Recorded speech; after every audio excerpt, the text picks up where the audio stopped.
Japanese task force leaves for Pearl Harbor.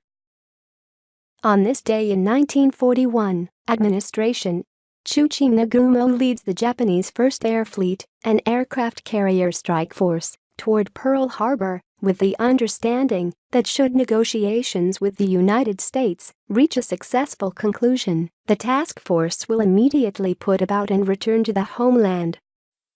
Negotiations had been ongoing for months. Japan wanted an end to U.S. economic sanctions. The Americans wanted Japan out of China and Southeast Asia, and to repudiate the tripartite Axis pact with Germany and Italy as conditions to be met before those sanctions could be lifted. Neither side was budging. President Roosevelt and Secretary of State Cordell Hull were anticipating a Japanese strike as retaliation, they just didn't know where.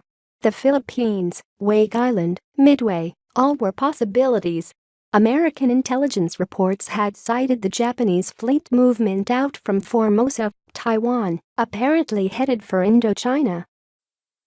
As a result of this bad faith action, President Roosevelt ordered that a conciliatory gesture of resuming monthly oil supplies for Japanese civilian needs cancelled.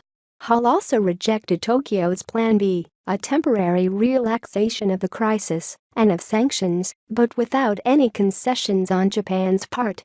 Prime Minister Toho considered this an ultimatum and more or less gave up on diplomatic channels as the means of resolving the impasse. Nagumo had no experience with naval aviation, having never commanded a fleet of aircraft carriers in his life. This role was a reward for a lifetime of faithful service.